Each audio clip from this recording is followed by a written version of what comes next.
ഇന്നത്തെ നമ്മളെ വീഡിയോ എന്ന് പറഞ്ഞു കഴിഞ്ഞാൽ സുസുക്കി ഡിസയറിനെ കുറിച്ചിട്ടാണ്. ഇപ്പോൾ ഇന്ത്യൻ മാർക്കറ്റിൽ കുറച്ച് ചർച്ചാ വിഷയമായ ഒരു വണ്ടിയാണ് സുസുക്കി ഡിസയർ.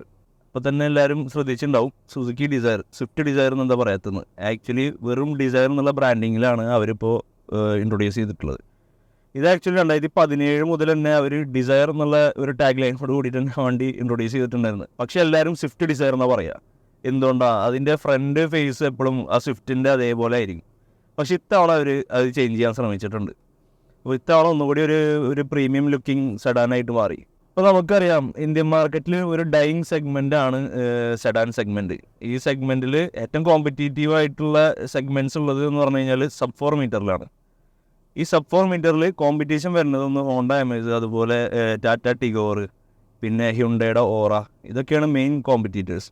പ്രത്യേകിച്ച് SUV ട്രെൻഡുള്ള കാലഘട്ടത്തിൽ ഇപ്പോൾ സെഡാൻ സെഗ്മെൻറ്റ് എന്ന് പറഞ്ഞാൽ വളരെ ചുരുങ്ങിയിരിക്കണം. ഇപ്പോൾ നമ്മൾ സബ് 4 മീറ്ററിൻ്റെ മേലേക്കുള്ള സെഡാനുകൾ നോക്കുകയാണെന്ന് വെച്ചെങ്കിൽ ക്വൈറ്റ് എക്സ്പെൻസീവാണ്. അതിൽ വരുന്നത് നമുക്ക് വീട്ടേഴ്സ്, അതുപോലെ നമ്മളെ ഹോണ്ട സിറ്റി, വെർണ, ആ ഒരു സെഗ്മെൻറ്റിലേക്ക് പോയി. പക്ഷെ അത് ഒക്കെ ഭയങ്കര എക്സ്പെൻസീവാണ്. ഇപ്പോൾ നോർമലി ഒരു ഫാമിലി ഓറിയൻറ്റഡ് ആയിട്ടുള്ള ഒരാൾ നോക്കണത് അഫോർഡബിൾ ആയിട്ടുള്ള ഒരു സെഡാന് 4 മീറ്ററിന് താഴെയാണെന്നുണ്ടെങ്കിൽ നമുക്ക് സിറ്റിയിലെല്ലാം കൊണ്ടു നടക്കാനും കുറച്ച് ഈസിയാണ്. ലെങ്ത് ഒക്കെ കുറച്ചുകൂടി കണ്ടെയ്ൻഡ് ആണ്. അപ്പോൾ അതുകൊണ്ട് നമുക്ക് ഡ്രൈവിംഗ് ഒക്കെ ഒന്നുകൂടി ഈസി ആവും. അപ്പം അങ്ങനെ നോക്കുന്ന ഒരു സെഗ്മെൻറ്റിലേക്കാണ് ഇപ്പോൾ പുതിയ ഡിസയർ ഇപ്പോൾ ഇൻട്രൊഡ്യൂസ് ചെയ്തിട്ടുള്ളത്. ഇപ്പോൾ ഡിസയറിൻ്റെ തുടക്കം തന്നെ 2008 2008 to 2012 കാലഘട്ടത്തിലാണ് നമ്മളെ ഫസ്റ്റ് ജനറേഷൻ ഡിസയർ വന്നിട്ടുള്ളത്. അതെന്ന് വെച്ച് കഴിഞ്ഞാൽ നമ്മളെ ഫസ്റ്റ് മോഡൽ, ഫസ്റ്റ് ജനറേഷൻ സ്വിഫ്റ്റിൻ്റെ അതേ ഒരു ഫ്രണ്ട് ലുക്കും, അതുപോലെ വണ്ടി കുറച്ചുകൂടി ലെങ്ത്താണ്. ഇപ്പോൾ നമുക്ക് അവൈലബിൾ ആയിട്ടുള്ളതൊക്കെ സബ് 4 മീറ്ററിൻ്റെ താഴെയാണല്ലോ. മുന്നേ നമുക്ക് 4 മീറ്ററിൽ കൂടുതൽ ലെങ്ത് ഉണ്ടായിരുന്നത് ഫസ്റ്റ് ജനറേഷൻ ഡിസയർ. ചില ടാക്സ് ബെനിഫിറ്റ്സിന് വേണ്ടിയിട്ടാണ് അത് 4 മീറ്ററിൻ്റെ താഴെ ആ വണ്ടി ആക്കിയത്. ഇപ്പോൾ നമുക്ക് അവൈലബിൾ ആയിട്ടുള്ളത് 1.2 ലിറ്റർ VVT എഞ്ചിനാണ്. പക്ഷേ ഇതിനൊക്കെ മുന്നേ ഒരു 1.3 ലിറ്റർ സുസുക്കിയുടെ ഒരു പെട്രോൾ എഞ്ചിൻ ഉണ്ടായിരുന്നു.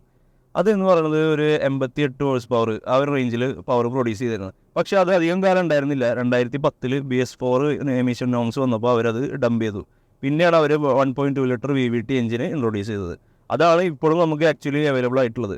പക്ഷേ ഓരോ എമിഷൻ നോംസ് വരുമ്പോഴും നമുക്ക് ചെറിയൊരു പവർ ഡ്രോപ്പ് വരുന്നുണ്ടെങ്കിലും ഇപ്പോൾ ഇൻഡസ്ട്രിയിൽ ഭയങ്കര റിലയബിൾ ആയിട്ടുള്ള, അതുപോലെ ഭയങ്കര എഫിഷ്യൻ്റ് ആയിട്ടുള്ള, ഭയങ്കര റിഫൈൻഡ് ആയിട്ടുള്ള ഒരു എഞ്ചിനാണ് ഇപ്പോഴത്തെ 1.2 ലിറ്റർ VVT എഞ്ചിൻ. ബട്ട് ഇപ്പോൾ ലേറ്റസ്റ്റ് ആയിട്ട് ഇറങ്ങിയ 4th ജനറേഷൻ ഡിസയറിൽ ആ എഞ്ചിനും അവർ എടുത്ത് മാറ്റി എന്നുള്ളതാണ്. ഇപ്പോൾ ഉള്ളത് Z സീരീസ് 3 സിലിണ്ടർ പെട്രോൾ എഞ്ചിനാണ്. ഇപ്പോൾ നമുക്ക് കുറച്ച് മുന്നേ സ്വിഫ്റ്റിലൊക്കെ ഇൻട്രൊഡ്യൂസ് ചെയ്ത സെയിം എഞ്ചിനാണ്. പക്ഷേ ഭയങ്കര എഫിഷ്യൻ്റ് ആണ്. 3 സിലിണ്ടറിൻ്റെ മറ്റേ ത്രമൊന്നുമില്ല, വളരെ കുറവാണ്. 3 സിലിണ്ടർ നോർമൽ ഒരു 3 സിലിണ്ടർ കാറ് കുറച്ച് നോയ്സിയർ ആവും. പക്ഷേ ഇത് അങ്ങനെയല്ല, ഇത് കുറച്ചുകൂടി സ്മൂത്താണ്. അപ്പോൾ 2012 ശേഷമാണ് സെക്കൻഡ് ജനറേഷൻ വന്നത്. 2012 ശേഷമല്ല, 2012 സെക്കൻഡ് ജനറേഷൻ വരുന്നത്. അപ്പോൾ ഒന്നുകൂടിയും ഒരു സ്വിഫ്റ്റ് ഒന്നുകൂടി ഒരു മോഡേൺ ലുക്കിംഗ് ആയി. ഹാച്ച് ബാക്ക് സ്വിഫ്റ്റിനെ മറ്റേ സ്വിഫ്റ്റിനേക്കാളും കുറച്ചുകൂടി വലുപ്പം ഫീൽ ചെയ്യാൻ തുടങ്ങി. പക്ഷേ ഡിസയറിൻ്റെ കേസിൽ അങ്ങനെയല്ല. ഡിസയർ നേരെ ചെറുതാക്കി, മീൻസ് 4 മീറ്ററിൻ്റെ താഴെ ആക്കി. അപ്പോൾ അതിലൊക്കെ നമുക്ക് ഫസ്റ്റ് ആ മോഡലൊക്കെ കാണുമ്പോൾ നമുക്കൊരു എന്താ പറയുക, ഒരു ഔട്ട്കാർഡ് ഉണ്ടായിരുന്നു. കാരണം ഫ്രണ്ടും എല്ലാതും ഭയങ്കര ഒരു ബോൾഡ് ലുക്കിങ്, ബാക്ക് വന്നിട്ട് ഒരു ചെറുതാക്കിയ ഒരു ഫീൽ ആയിരുന്നു അപ്പോൾ ഉണ്ടായിരുന്നത്. അപ്പോൾ ആ ഒരു സമയത്ത് ഒക്കെ നമുക്ക് കിട്ടിയിരുന്ന ഡീസൽ എഞ്ചിനാണ്. മീൻസ് 2008 മുതൽ നമുക്കൊരു ഇപ്പോൾ സെക്കൻഡ് ജനറേഷനിലൊക്കെ അതേ സെയിം എഞ്ചിൻ, തേർഡ് ജനറേഷൻ വരെ ആ എഞ്ചിനും ഉണ്ടായിരുന്നു. അതാണ് 1.3 litre Fiat sourced diesel engine. അത് നമുക്ക് ഓൾമോസ്റ്റ് ഒരു 75 ഹോഴ്സ് പവറും അതുപോലെ 190 ന്യൂട്ടൺ മീറ്റർ ടോർക്കാണ് നമുക്ക് തരുന്നത്. അതൊരു നല്ല ഡ്രൈവബിൾ ആയിട്ടുള്ള ഒരു അടിപൊളി വണ്ടിയായിരുന്നു. അത്യാവശ്യം എഫിഷ്യൻറ്റുമാണ്, എന്നാൽ പെർഫോമൻസും ഉണ്ട്, മൈലേജും ഉണ്ട്. നോർമൽ ഒരു ഫാമിലിക്ക് കൊണ്ടു നടക്കാൻ പറ്റിയ വണ്ടിയായിരുന്നു അത്. അങ്ങനെ 2016 നമുക്ക് ആ ജനറേഷൻ്റെ ഒരു അവസാനത്തിലേക്ക് അടുത്ത് 2017 തേർഡ് ജനറേഷൻ വന്നു. അപ്പോൾ ഇതിൻ്റെ ഇടയിലൊക്കെ ഫേസ് ലിഫ്റ്റ് സംഭവിക്കുന്നുണ്ട്. അപ്പോൾ ഈ ഫേസ് ലിഫ്റ്റിൽ ഇപ്പോൾ സെക്കൻഡ് ജനറേഷനിൽ തന്നെ ഫേസ് ലിഫ്റ്റിൽ നമുക്ക് ഓട്ടോമാറ്റിക് അവൈലബിൾ ആയി തുടങ്ങി. അപ്പോൾ അതിനുശേഷം 2017 തേർഡ് ജനറേഷൻ വണ്ടി ഇൻട്രൊഡ്യൂസ് ചെയ്തത്. അതും നമ്മൾ ഈ പറഞ്ഞ പോലെ സ്വിഫ്റ്റിൻ്റെ അതേ ഫ്രണ്ട് ലുക്കും, അതുപോലെ ബാക്കി ഒരു സെഡാനിലേക്ക് കൺവേർട്ട് ചെയ്തൊരു ടൈപ്പായിരുന്നു. 2017 അവർ സ്വിഫ്റ്റ് ഡിസയർ എന്നുള്ള സ്വിഫ്റ്റിൻ്റെ ടാഗ്ലൈൻ മാറ്റിയിട്ട് വെറും ഡിസയർ ആക്കിയത്. ഫ്രണ്ട് ലുക്ക് എപ്പോഴും സ്വിഫ്റ്റിൽ തന്നെയാണ്, സ്വിഫ്റ്റിൻ്റെ അതേപോലെ തന്നെയാണ് നമുക്ക് അവർ തന്നിരുന്നത്. കാരണം സ്വിഫ്റ്റിൻ്റെ ഒരു സെഡാൻ ടൈപ്പാണ് സ്വിഫ്റ്റ് ഡിസയർ, മീൻസ് ഡിസയർ. പക്ഷേ എല്ലാവരും അപ്പോഴും സ്വിഫ്റ്റ് ഡിസയർ എന്ന് വിളിക്കുക. പക്ഷേ അതിനൊക്കെ ഒരു മാറ്റമായിട്ടാണ് ഇപ്പോൾ 4th ജെൻ ഡിസയർ വന്നിട്ടുള്ളത്. ശരിക്കും ഡിസയർ എന്നുള്ള ആ ഒരു ബ്രാൻഡിങ് സെപ്പറേറ്റ് ആക്കി വെക്കാൻ തോന്നുന്ന ടൈപ്പിലുള്ള ഒരു ഡിസൈൻ തന്നെയാണ് ഇപ്പോൾ കിട്ടിയിട്ടുള്ളത്.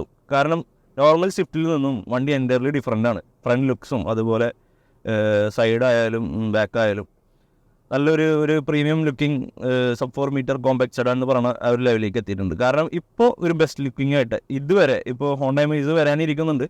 ആസ് ഓഫ് നൗ ഡിസയർ ആണ് best looking car in the segment. അപ്പോഴും ആൾക്കാർക്ക് ഒരു ചിന്ത ഉണ്ടാവും, മാരുതിയുടെ വണ്ടിയല്ലേ, മൈലേജും ഒക്കെ മൈലേജ് തരുന്നുണ്ട്, അതുപോലെ റിലയബിലിറ്റി ഉണ്ട്, നല്ല വർഷങ്ങളായിട്ട് യൂസ് ചെയ്ത എഞ്ചിനാണ്, ഒരു കുഴപ്പമില്ല. സർവീസിൻ്റെ കാര്യത്തിലാണെങ്കിലും കുഴപ്പമില്ല, നമുക്ക് മാനേജബിളാണ്, ബഡ്ജറ്റ് ഫ്രണ്ട്ലി ആണ്. വണ്ടിയുടെ പ്രൈസിങ് ആണെങ്കിലും നമുക്ക് ബഡ്ജറ്റ് ഫ്രണ്ട്ലി ആണ്, ഒക്കെ കാര്യമാണ്. അപ്പോഴും ഒരു കാര്യം മാത്രം ആൾക്കാരുടെ മനസ്സിൽ ഇങ്ങനെ അലട്ടിക്കൊണ്ടിരുന്ന കാര്യമാണ് സേഫ്റ്റി. നോർമലി സേഫ്റ്റി നമുക്ക് ഇപ്പോൾ നോർമൽ ക്രാഷ് ടെസ്റ്റിലെല്ലാം സേഫ്റ്റി റേറ്റിംഗ് കുറവാണ്. ഗ്ലോബൽ എൻകാപ്പിൻ്റെ ഇതുവരെയുള്ള സേഫ്റ്റി ക്രാഷ് ടെസ്റ്റിലെല്ലാം സുസുക്കിയുടെ കാഴ്സിൽ നോർമലി റേറ്റിംഗ് കുറവായിരിക്കും. അതിന് പല കാരണങ്ങളുണ്ട്. മെയിൻ ബിൽഡ് ക്വാളിറ്റിനെ പറ്റി പറയുകയാണെങ്കിൽ അത് നമുക്ക് വേറെ പറയാനുണ്ട്. ആക്ച്വലി ഇപ്പോൾ ആളുകൾ പറയണ ഈ ബിൽഡ് ക്വാളിറ്റി എന്ന് പറഞ്ഞാൽ വണ്ടിയുടെ സ്ട്രോങ്, അല്ലെങ്കിൽ വണ്ടിയുടെ വെയിറ്റ്, അല്ലെങ്കിൽ ഉണ്ടാക്കണ ഇരുമ്പിൻ്റെ, അതല്ല ആക്ച്വലി ബിൽഡ് ക്വാളിറ്റി. അതൊരു വേറെ വിഷയമാണ്, അത് നമുക്ക് പിന്നീട് സംസാരിക്കും. അപ്പോൾ ഓക്കെ, ഇപ്പോൾ നോർമലി അപ്പോൾ നമ്മൾ സംസാരിക്കുമ്പോൾ ഇപ്പോൾ ബിൽഡ് ക്വാളിറ്റി ആൾക്കാരുടെ മനസ്സിലുള്ള വണ്ടി ഇടിച്ച് കഴിഞ്ഞാൽ പെട്ടെന്ന് പപ്പടാവരുത്, അങ്ങനത്തെ മൈൻഡുള്ള ആൾക്കാരുടെ ഇടയിലേക്കാണ് ഇപ്പോൾ ഗ്ലോബൽ എൻകാപ്പിൻ്റെ പുതിയ റേറ്റിംഗ് ഇൻട്രൊഡ്യൂസ്ഡ് ആയിട്ടുള്ളത്. ഇപ്പോൾ ഡിസൈറിൻ്റെ പുതിയ റേറ്റിംഗ് എന്ന് പറഞ്ഞു കഴിഞ്ഞാൽ 5 സ്റ്റാർ റേറ്റിംഗ് ആണ്. അപ്പോൾ വണ്ടി മാക്സിമം ഒരു 31 പോയിൻ്റൊക്കെ അതിൽ ക്രാഷ് റേറ്റിങ്ങിൽ പോയിൻ്റ് നേടിയിട്ടുണ്ട്. അപ്പോൾ അത്യാവശ്യം നല്ല സേഫായിട്ടാണ് ഇത്തവണ ഡിസയർ അവർ ഉണ്ടാക്കിയിട്ടുള്ളത്. ഇനിയും നമുക്ക് അത്തരം നല്ല സേഫ്റ്റി ഉള്ള കാറ് സുസുക്കിയുടെ കയ്യിൽ നിന്ന് പ്രതീക്ഷിക്കാം എന്നുള്ളൊരു സൂചനയാണ് ഇപ്പോൾ ഡിസയറിൽ അവർ പുറത്തു വിട്ടിട്ടുള്ളത്. അങ്ങനെ ഇപ്പോൾ ആകെ കൺസേൺഡ് ആയിട്ടുള്ള സേഫ്റ്റിയുടെ കാര്യം ഇപ്പോൾ അങ്ങനെ സോൾവ് ആയിരിക്കുകയാണ്. അപ്പോൾ നമുക്കിപ്പോൾ മാർക്കറ്റിലുള്ള ബെസ്റ്റ് ലുക്കിംഗ് സബ് 4 മീറ്ററിൽ ഒരു സെഡാന് കൺസിഡർ ചെയ്യുകയാണെന്ന് വെച്ചാൽ നമുക്ക് ഡിസയർ കൺസിഡർ ചെയ്യാം. പ്രൈസിങ് ആണെങ്കിലും നമുക്ക് അഫോർഡബിൾ ആയിട്ടുള്ളൊരു പ്രൈസിങ്ങിലാണ് അവർ പുറത്തു വിട്ടിട്ടുള്ളത്. അപ്പോൾ ഈ ഒരു കാരണം കൊണ്ട് വണ്ടി ഇപ്പോൾ എല്ലാവരും കൺസിഡർ ചെയ്യാൻ തുടങ്ങും എന്നാണ് ഞാനും വിചാരിക്കുന്നത്. അപ്പോൾ ഇനി നിങ്ങൾക്ക് എന്താ തോന്നുന്നത് എന്നുള്ളത് നിങ്ങൾ കമൻസിൽ രേഖപ്പെടുത്തേണ്ടതാണ്. ഇപ്പോൾ നോർമലി കണ്ടുവരുന്നത് കമൻസിൽ എല്ലാതും ഗ്രീൻ ടിക്ക് ആയിരിക്കും, സേഫ്റ്റിയുടെ അവിടെ മാത്രം വെട്ടായിരിക്കും. അപ്പോൾ മാരുതി ഇപ്പോൾ ഇത്തവണ അത് മാറ്റിയിട്ട് അത് ഗ്രീൻ ടിക്ക് ആക്കിയിട്ടുണ്ട്.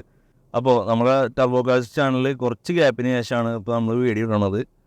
അത് ഇനി വീഡിയോ വരും.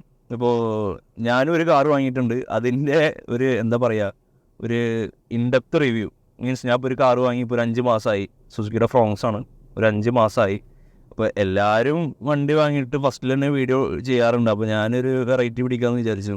കാരണം വണ്ടി കുറച്ച് യൂസ് ചെയ്തിട്ട് ഭയങ്കര എന്താ പറയുക, ഇൻഡെപ്ത് റിവ്യൂ എന്ന് പറഞ്ഞു കഴിഞ്ഞാൽ ശരിക്കൊരു യൂസറുടെ ഇതിൻ്റെ നെഗറ്റീവ്സും പോസിറ്റീവ്സും ഒക്കെ ഉള്ളൊരു വീഡിയോ വരുന്നുണ്ട്. ഞാൻ യൂസ് ചെയ്യണത് ഫ്രോങ്സിൻ്റെ ഡെൽറ്റ പ്ലസ് ആണ്, പക്ഷേ ഞാനത് സീറ്റെയിൽക്ക് ആക്സസറീസ് ആയിട്ട് കൺവേർട്ട് ചെയ്തിട്ടുണ്ട്. അപ്പോൾ അതിൻ്റെ വീഡിയോയും ഇപ്പോൾ അടുത്ത് പ്രതീക്ഷിക്കാവുന്നതാണ്. അപ്പോൾ നിങ്ങളുടെ സജഷൻസും കാര്യങ്ങളും കമൻറ്റ് ചെയ്യുക. So thanks for watching guys. Will see with another video.